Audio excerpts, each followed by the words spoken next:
You are kneeling on the icy stone floor of the Kremlin, the flagstones freezing your skin even through layers of heavy cloth.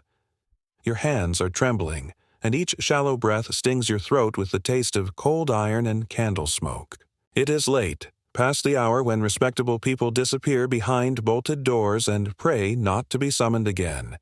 But you are here, summoned to the forbidden northern wing, where the Tsar's private guards stand like shadows with axes in hand.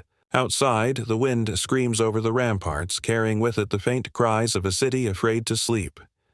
Inside, you listen, heart thundering, as footsteps approach. Every echo signals danger. And then, laughter. Not the laughter of a ruler content in his power, but the brittle, delighted sound of a predator about to feed. Somewhere, just beyond the heavy oak door, Ivan the Terrible is waiting for you. Tonight, you are about to see the face of royal power that official histories never dared to show. Your mind races with stories whispered in the servants' quarters, tales of secret rituals, vanished courtiers, noblewomen who went to the Tsar's chambers and were never seen again. You want to believe these are just the inventions of frightened minds, the fantasies of people who've lived too long under the threat of Ivan's rule. But the facts refuse to disappear. Dozens of women brought to court under the pretense of bride shows. Noble families ruined overnight. Personal attendants dismissed and never heard from again. Think Ivan IV was just a mad tyrant, paranoid and cruel? That's the story told by cautious chroniclers, men who knew how far the Tsar's spies could reach. The reality is something far more intimate and systematic, something that corrupted not just the royal court, but the very fabric of Russian life. Ivan's appetites were not only personal, they became state policy. What you're about to witness is the weaponization of sexuality itself, used to break enemies, humiliate rivals, and bind the future of Russia to a single man's pleasure. But here's where your understanding is about to be shattered. You might picture royal courts as places of etiquette and restraint, where noble daughters are protected by custom and faith. In Ivan's world, the only protection is obedience, and even that can fail without warning. The Tsar's private entertainments, his feasts and midnight games, are not harmless indulgences. They are theaters of domination, carefully staged to remind everyone present who owns their bodies, their families, even their souls. Ivan's bride shows, for example, are more than a search for a consort. They are spectacles of selection, humiliation, and public shaming, where resistance is met with swift and brutal retribution. If you think this makes European royal scandals look tame, you're right. What happened in the Kremlin's hidden chambers would make the tales of Henry VIII or Louis XV seem almost innocent by comparison. And it didn't stop at the court.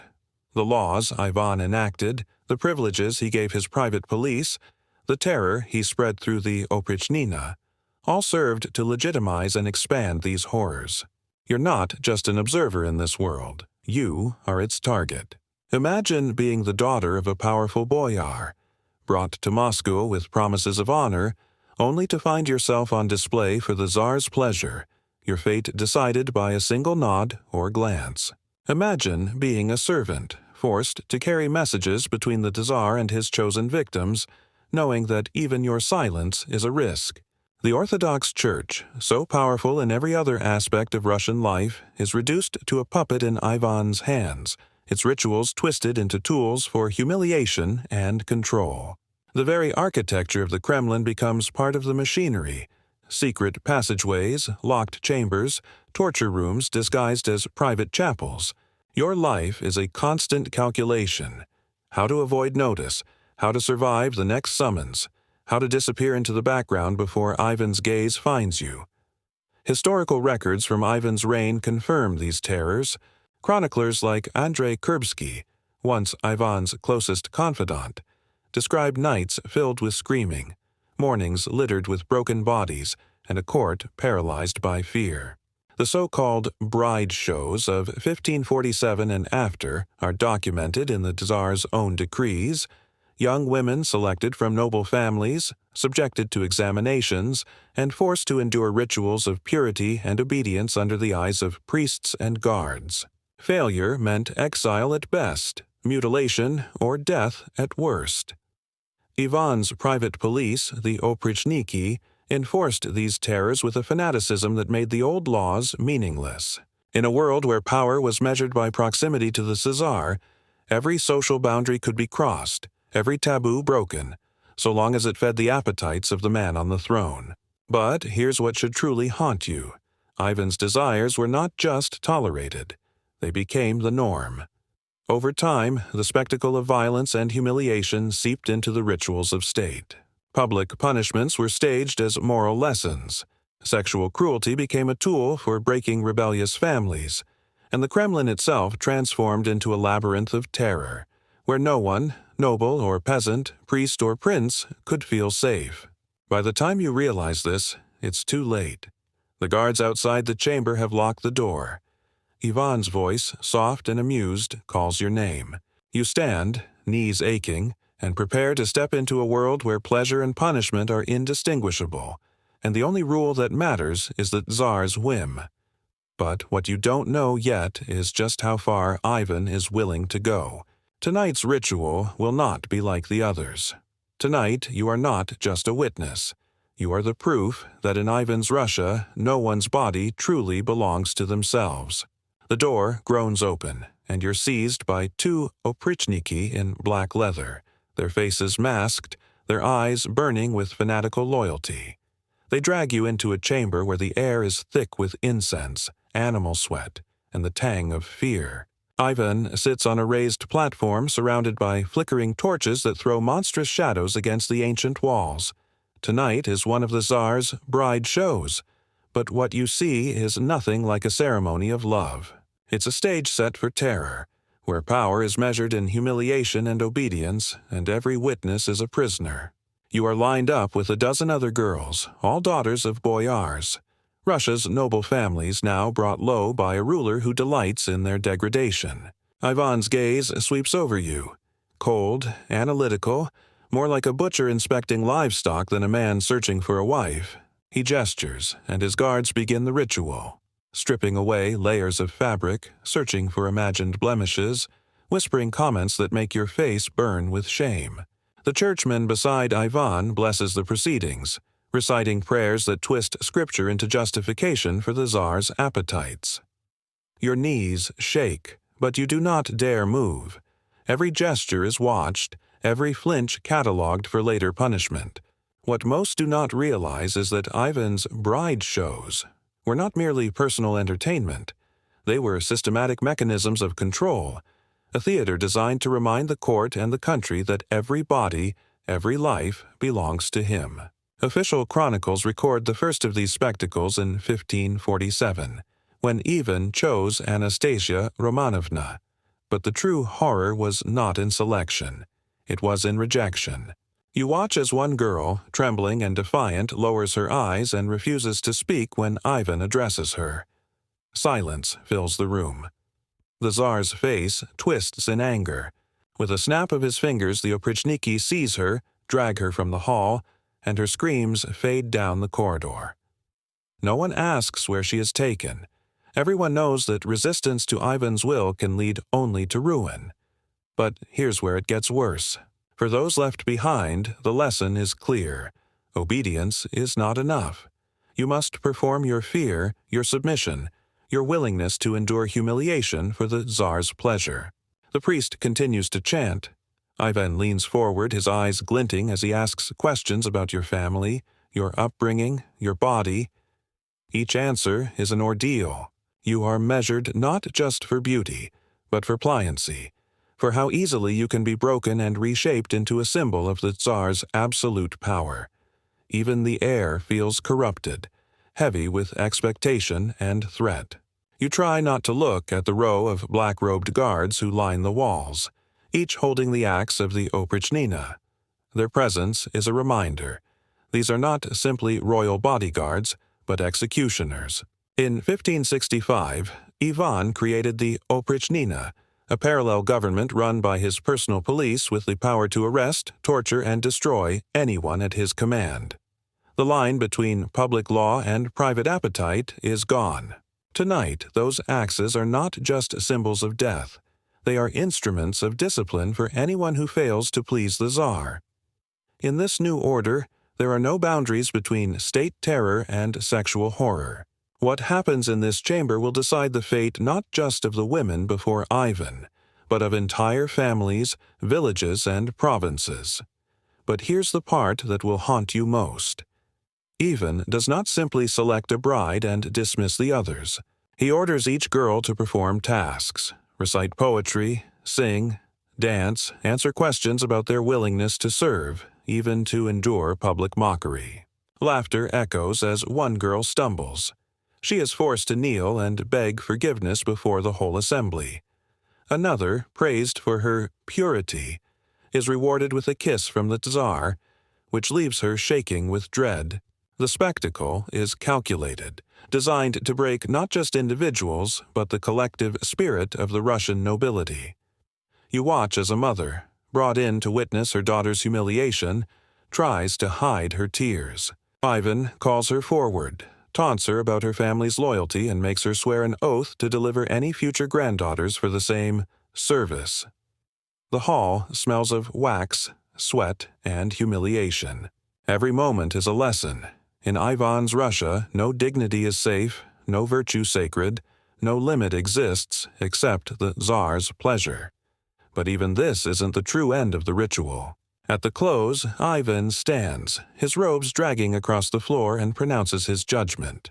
One girl, chosen for her beauty and meekness, will become his wife. The others, he waves a hand, will be sent back to their families, for now, but their futures depend on the Tsar's changing moods. Some will be married off as political gifts, others held at court as living trophies, a few destined for darker purposes in the private wings of the palace. The fear is so thick you can taste it. You are left standing as the room empties, knees weak, mind reeling. You have seen how Ivan uses the most intimate aspects of human life to rule through shame and terror. And you realize the real power of the Tsar is not in armies or laws, but in his ability to make every heart tremble at his desires. The church, the nobility, even your own parents, are powerless to protect you. And it is in this moment, when the last torch is snuffed and you are ushered back into the bitter cold corridor, that you understand just how easily an entire society can be bent by one man's appetite. Right now, you feel the weight of these revelations, the discomfort of knowing that a nation's fate could be decided in a room like this, through rituals of shame and terror. If uncovering the hidden machinery of power behind Russia's most infamous ruler grips your curiosity, subscribe now. This journey will take you deeper into the forbidden truths that official history tried to erase, and the next revelations will expose horrors that even the Tsar's most loyal servants dared not speak aloud. Your understanding of Ivan the Terrible is only beginning. The sun barely rises over Moscow before you are summoned again, your dreams fractured by echoes of the night before. The Oprichniki find you before dawn, their black horses waiting, the sound of hooves muffled by thick morning fog. You are bundled into a cart, blindfolded, and carried through streets where no one dares look out their window. The city is silent, the fear of Ivan's wrath choking every alley and square. The destination is not the Kremlin this time, but a vast hall in Alexandrovskaya Sloboda, the Tsar's private city, his personal playground and fortress of terror.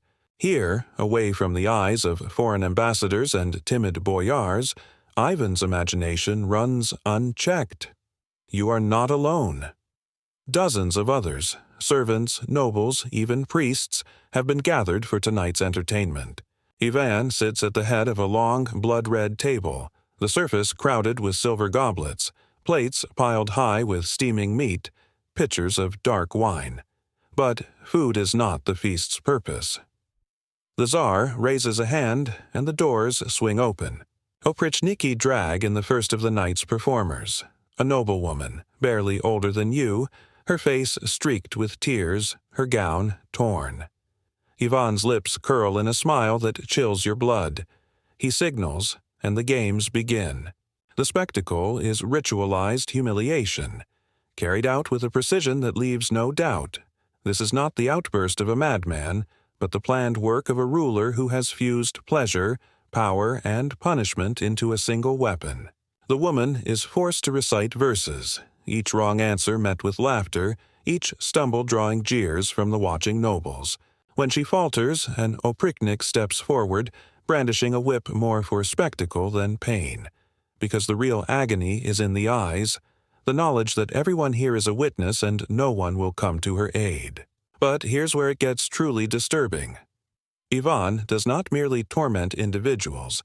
He forces families to turn on each other. One of the men at the table, a former confidant named Prince Ivan Petrovich Schwisky, is ordered to pass judgment on his own cousin. The price of defiance is written on every face. Comply, and you survive a little longer.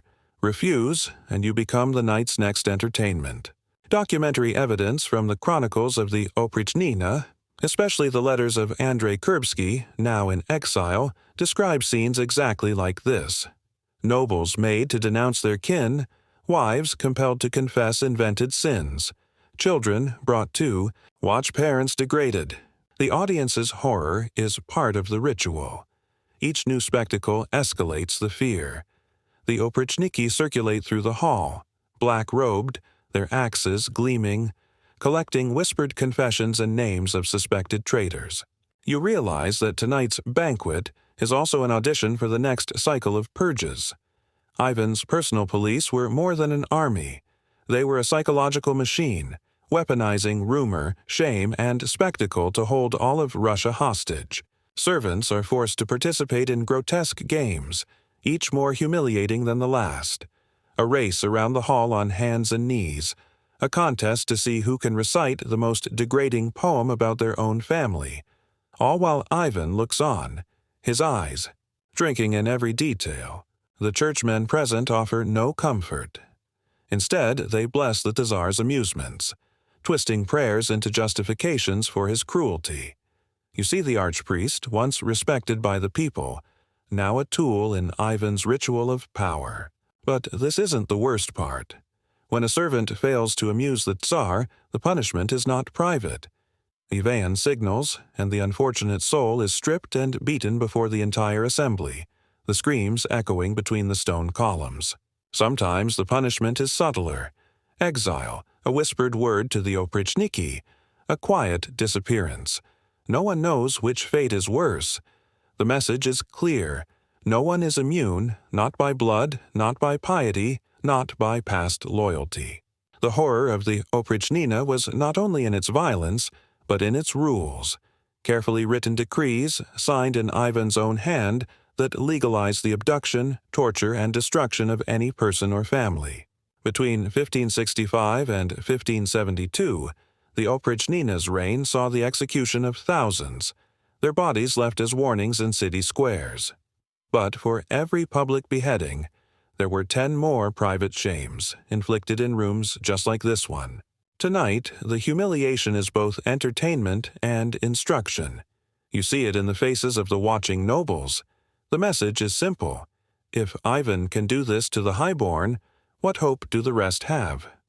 But here's where the nightmare deepens. Ivan is not satisfied by silence. He calls for music, for songs about loyalty and faith, but twists each verse into a parody, mocking the very beliefs that once held Russia together. A choir of boys, recruited from orphanages, is forced to perform, each voice trembling with the knowledge that any mistake could be fatal. Ivan's delight grows with every note. The boundaries between sacred and profane vanish, and you feel the weight of centuries of tradition collapsing under the force of a single man's will. You want to look away, but you cannot. The oprichniki march a new group before the Tsar. Priests accused of conspiracy, forced to confess before the banquet, each confession more absurd than the last. Ivan listens, occasionally laughing, occasionally rising to press a goblet to the lips of a trembling cleric. Documentary anchors remain unbroken. These are not fables, but recorded events, chronicled in the accounts of foreign visitors and surviving members of the Russian court. And always, at the center of the storm, Ivan sits in judgment, his appetites growing with every humiliation, every broken spirit. By the night's end, you are numb. You have witnessed noble blood turned into theater, ancient families shattered for a moment's pleasure, and the laws of God twisted into the tools of a tyrant. But as the servants begin to clear the wreckage, you realize something even more chilling. This is not chaos, but a system. Ivan's court is not a court at all, but an engine of fear that runs on humiliation, submission, and the destruction of hope. And the price of survival is the loss of everything that once made you human. But the dawn will bring no peace. Tomorrow, Ivan has new games planned, new rituals to shatter the spirit of those who remain. And you, trapped in the machinery of his desire, can only wonder, what new horror will the Tsar invent next? You find yourself awake before dawn, stiff with dread. Ivan's games rarely end at the banquet table.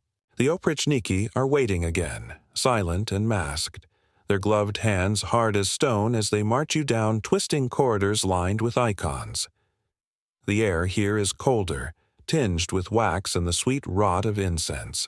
Through the narrow slits of high chapel windows, blue morning light spills onto faces pale with exhaustion. Nobles, priests, and their trembling families gathered for a ritual the city dares not name. The Tsar has summoned everyone to witness the holy mysteries, but already you sense what's coming is anything but sacred. Tonight, Ivan presides in his most elaborate robes, a crown glittering on his brow, the cross of saint, Andrew clutched in one white fist. The walls pulse with candlelight, and at his feet kneel the highest priests of the Orthodox Church.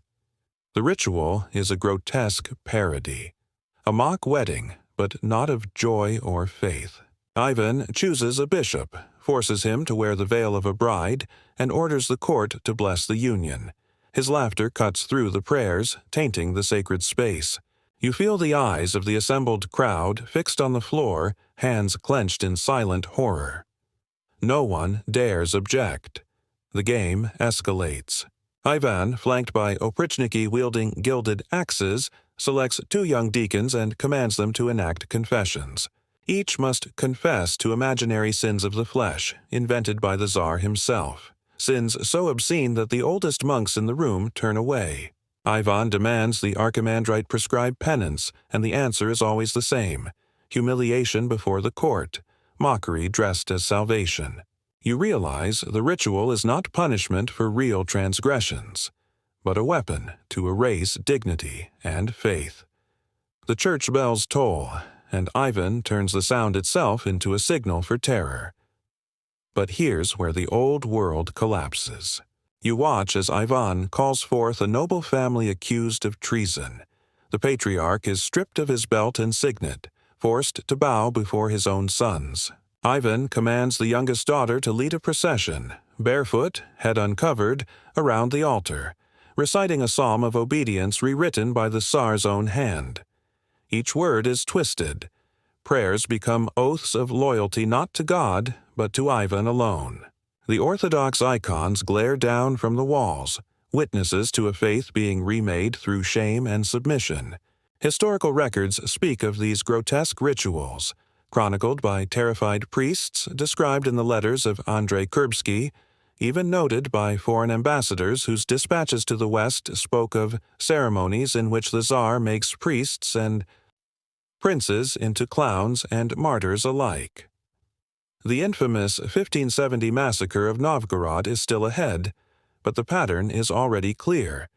Ivan's sexual terror and religious mockery are not moments of madness, but instruments of control, carefully rehearsed.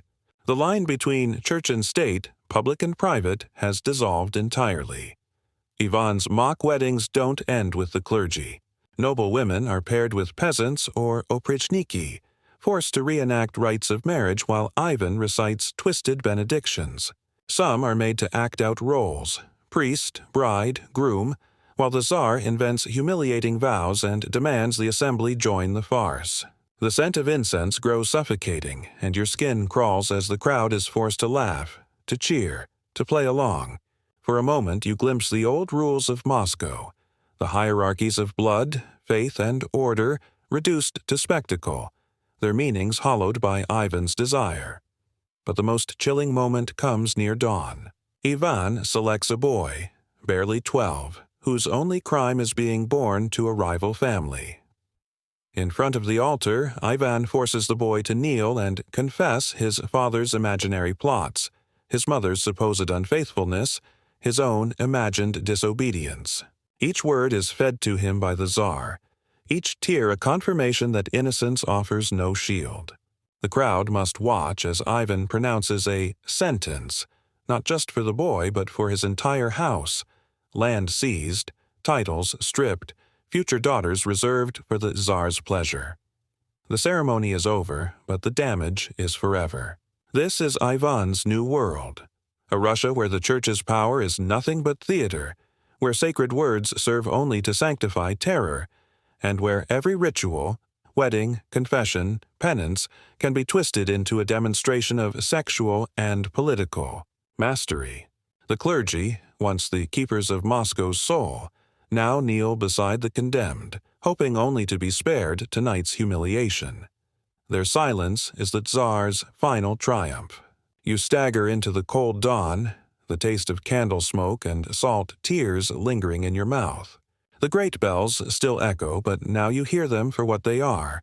Not a call to faith, but a warning that in Ivan's Russia, every law and every prayer can be transformed into a weapon. You walk away from the chapel with the memory of Ivan's laughter in your ears and the knowledge that the horror has only just begun. Tomorrow, the Tsar will invent new rituals, find new victims, and you, like everyone else, will have to decide how much of your soul you're willing to sacrifice to survive another day. You are carried from the chapel not to safety, but deeper into Ivan's private hell, a world reserved for those the Tsar calls guests, but everyone else calls prisoners. The walls close in, thick logs blackened with age, their only decoration the scorch marks of past torments. Here, in the isolated fortress of Alexandrovskaya Sloboda, you discover the machinery of Ivan's most intimate terror. No prayers reach these halls.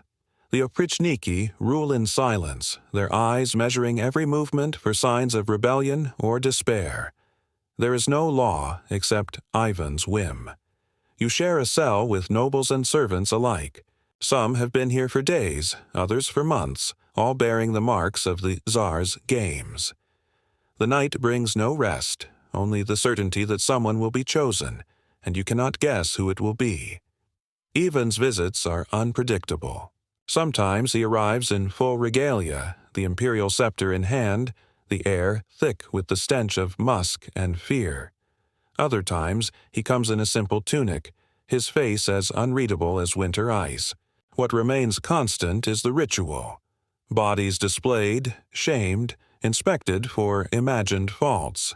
The men and women chosen for audience are paraded before the Tsar and his favorites, forced to endure jeers, mock trials, and punishments disguised as entertainment.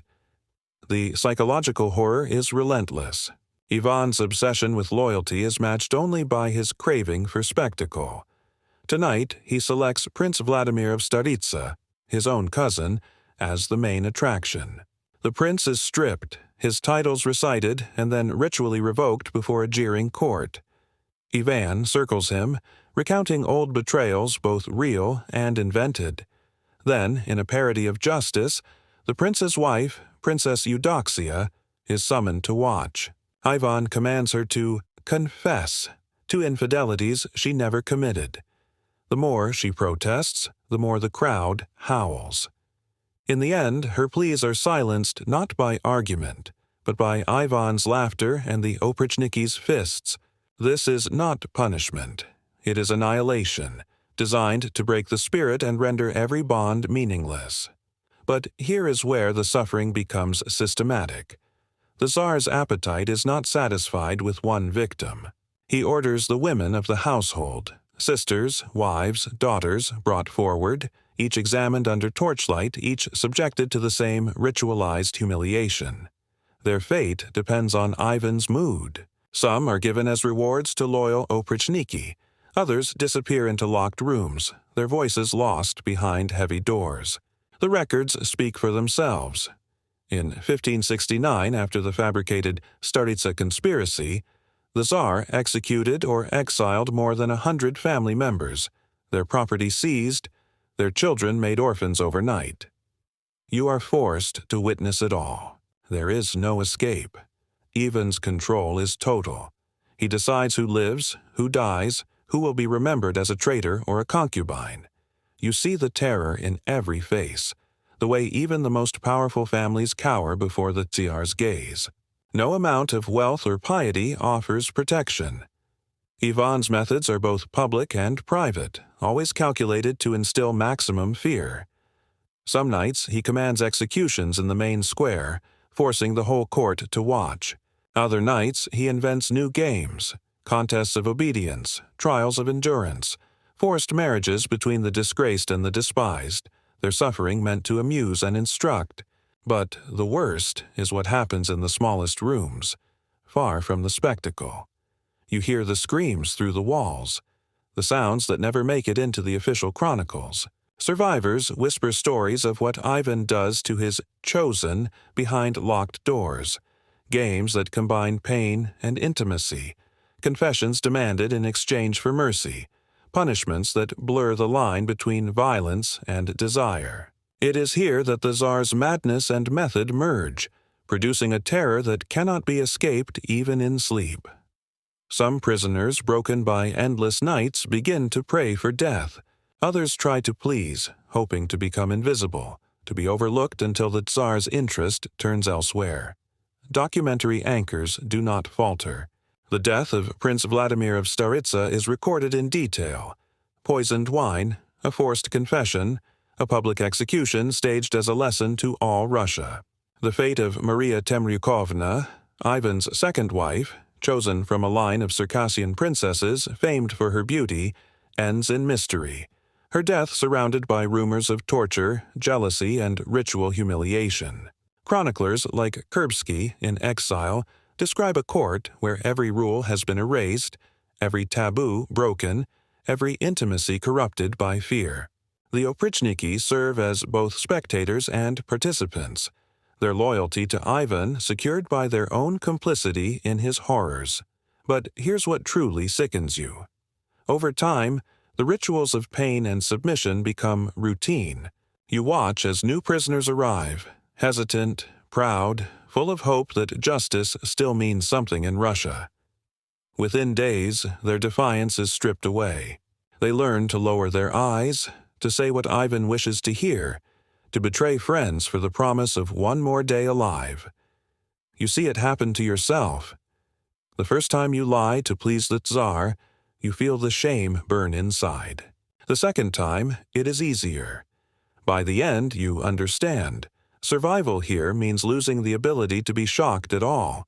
The fortress becomes a world unto itself, a laboratory of terror where Ivan's obsessions are acted out with impunity. You feel your own will dissolving, day by day. The names of the dead multiply. Cousins, lovers, strangers whose only crime was to catch the Tsar's eye at the wrong moment. You realize that what Ivan has built is not merely a regime, but a system of total domination, in which everyone, noble or commoner, child or priest, exists only to serve the Tsar's endless appetites. But the horror is not finished. Rumors spread of new lists, new rituals. The next dawn may bring your name to Ivan's lips, and as the keys rattle in the oprichniki's hands, you know the only law that matters now is Ivan's desire, and the next game will be the most terrifying yet. You survive the winter in Alexandrovskaya Sloboda only because Ivan forgets you for a time. The fortress grows colder, the corridors slick with frost as the Tsar's moods darken. He grows more paranoid, his pleasures more unpredictable, his punishments more grotesque. One night you are awakened by the sound of boots and weeping. Another noblewoman is dragged past your cell, her cries echoing off the walls. Ivan's games have reached their final phase, A horror so refined that even his closest servants whisper prayers for mercy. No one is innocent. No one is safe. The climax arrives in a torrent of violence and suspicion. The court is called together in the main hall, the air thick with the smell of burning pine and blood. Ivan stands before you in a robe stained with wine and something darker. His eyes are fever-bright, his words slurred with rage. Tonight there will be no pretense of ritual, no farce of justice. Instead, he summons his own heir, Ivan Ivanovich, the pride of Russia, the only son the Tsar ever truly loved. Before the entire court, Ivan accuses him of disloyalty, of defying his will, of failing to please his father in every way. The Tsar's fury is terrifying, raw, naked. In a sudden, shocking moment, Ivan lifts his scepter and strikes his son across the skull. The sound is dull, final, a crack that silences the world. You watch the blood pool at Ivan Ivanovich's feet, the court frozen in horror, the Tsar trembling as he realizes what he has done. The boy dies within days, and with him, the last hope for a different Russia. Chroniclers record the scene with trembling hands. Foreign ambassadors write home that Moscow has been shattered. It is not just a prince who dies, it is the soul of a nation, choked by fear and shame. Ivan weeps, but his grief only deepens the terror, for now everyone knows that even the Tsar's closest blood can be destroyed on a whim. The fate of the Romanovs, the Shuiskys, the Staritsas, generations of noble houses, are sealed in those moments of madness and sorrow. But here's where it becomes clear that the horror was never only about Ivan himself. What you have lived through is the creation of a society built on submission, humiliation, and secrecy. You emerge from the fortress, thin and haunted, to a city where the old rules have vanished. People avoid each other's eyes. Women cover their faces. Families are careful never to speak of what happened in the night. Children grow up learning that the greatest virtue is silence, that love is dangerous, that to survive is to hide the truth of what you have seen and endured. The church, once the soul of Russia, stands empty or echoes only with forced prayers. Priests who once blessed marriages now bless executions. The oprichniki ride openly, symbols of a new Russia where terror is law. The cruelty that began as Ivan's appetite has been institutionalized, echoed in every court, every household, every generation that comes after. The city is quieter than before, but beneath the silence is a wound that will never heal. You have witnessed the machinery that turned desire into a weapon, faith into a farce, and intimacy into a theater of power. The echoes of these rituals do not fade with Ivan's death. When the Tsar finally collapses, his body wasted by guilt, sickness, and age, the bells toll for a man whose shadow will haunt the country for centuries. The system he created survives him, lingering in the laws, in the hush that falls when certain names are mentioned, in the terror that remains in your bones. But what do you do with such knowledge? In the years that follow, you find yourself searching for signs that the world has changed. Sometimes late at night, you hear new rulers promising reform, new priests swearing the return of justice. But the lessons of Ivan's reign endure.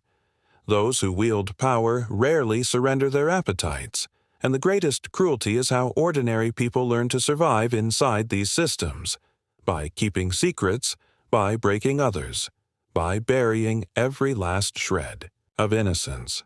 You leave this story changed forever. You understand now how a society can be bent around a single man's desires, how terror can become so normal that even the most intimate horrors are accepted as the price of peace. If this journey through Ivan's court has forced you to see the machinery behind royal myth, if you crave more unfiltered history that reveals the true roots of power, subscribe now. Because only by confronting these buried truths can we ever hope to see the past and ourselves without illusion. The darkness you have witnessed is not just Russia's inheritance. It is the shadow that haunts every civilization willing to trade silence for survival.